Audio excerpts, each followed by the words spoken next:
Ajax are so good. They book a spot in the knockout stages. They beat Borussia Dortmund, 4 wins. They've scored 14 goals, only conceded 2.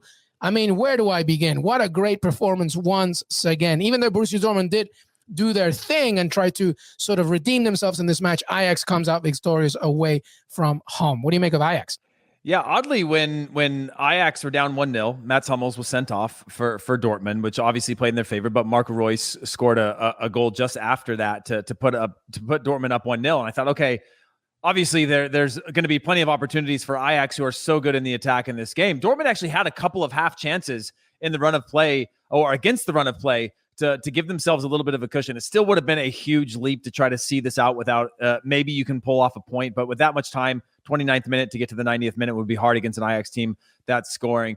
Overall, Ajax are just so dangerous and, again, so fast in the attack. They remind me a little bit of the way Liverpool attack, where obviously you have so much quality. Antony is one of the best players in the world right now. When he gets isolated on the wing, 1, he's entertaining. 2, he actually beats players, and he has some efficiency. He has a final product, his crossing, his final pass. All of those things are the things that are missing a lot of times when you have those creative players. When they're on the ball, they'll beat you a couple times. They'll put their foot on it, try to beat you again. They don't have that final product, and he's one that I think is lifting this team to the next level. And then Haller, I mean, this is a guy that I'm wondering.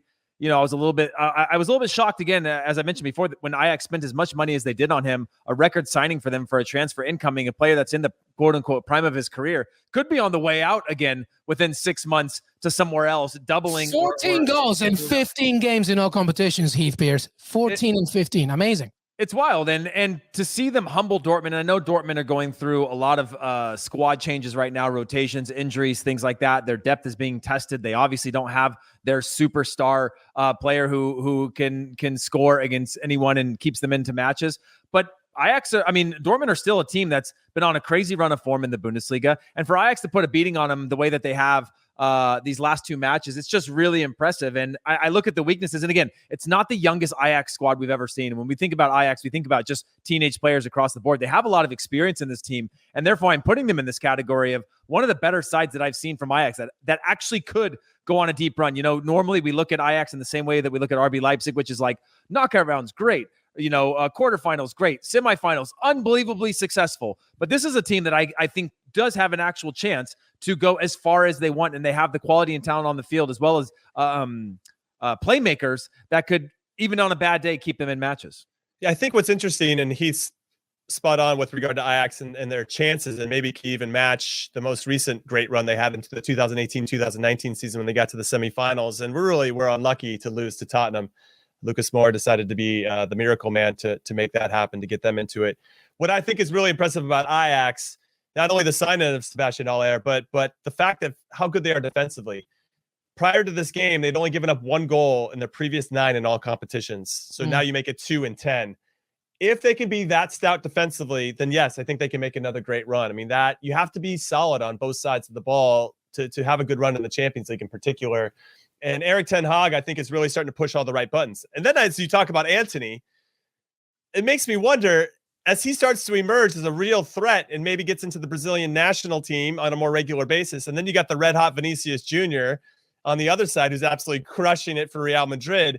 Yeah, the future is back to being super bright for the Brazilians who are crushing it in World Cup qualifying. And I think when you see all the players that are developing, they might be probably the favorite for the World Cup in 2022. I'm just throwing that out there, everybody. As a Peruvian Jimmy Connor, that makes me so happy to hear that Brazil just keeps doing. A few questions from everybody, which I would love Heath and Jimmy to answer. Back to Heath and then Jimmy, you please. First of all, the Mats Hummels red card. What do you think of that one? I thought it was a little bit soft. Obviously, his feet are up, and you have that typical thing where you're leaving it into the ref's hands. And when you can look at it from every which angle, I think it's tough to argue when you have those. I believe it was my last ever Major League Soccer game. I got a red card. Don't tell anybody that. But I think I finished my career on a red card where really? I opened my legs up for those that are watching it. And I opened my legs like this to get as big as I could to not let a player around me. So kind of in a scissor stance, and went down when the player, I ended up getting Dominic Aduro. I made contact with him, just tiny bit of contact, but not malicious in any way.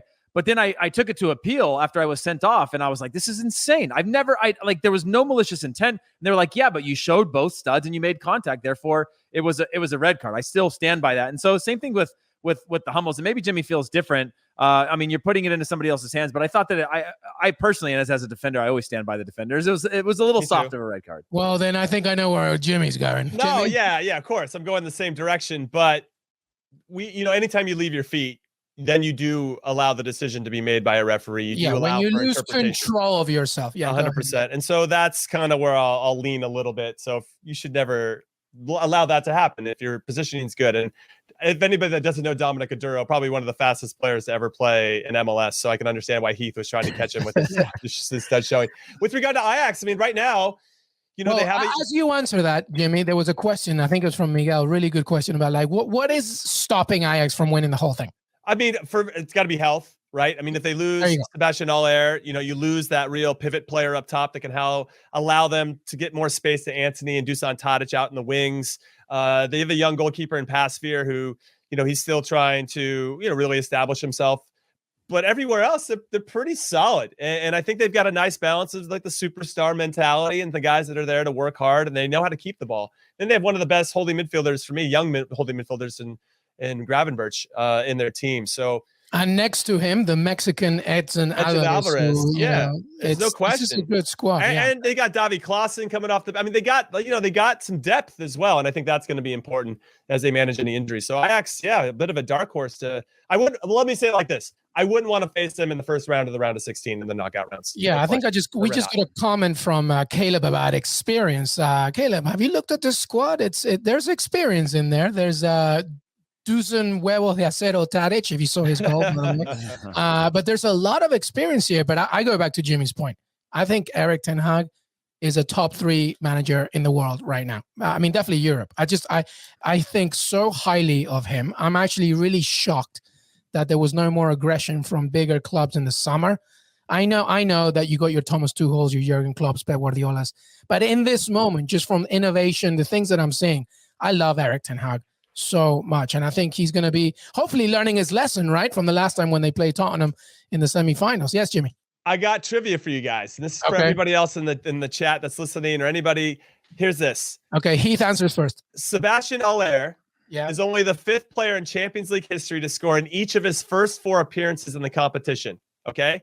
I'll give you the first one, De Carlos. I'll give you the second one, Alessandro Del Piero. Yep. I'll give you the third one, Diego Costa, who is number 5 or number 4. Raul. No.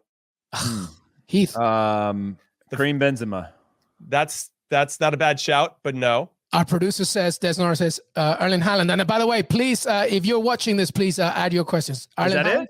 It is Erling Haaland. Oh, there's no. Well, you know what? Yeah, he's got the internet, man. I'm out here. I'm focusing on the people. Exactly. Des Norris.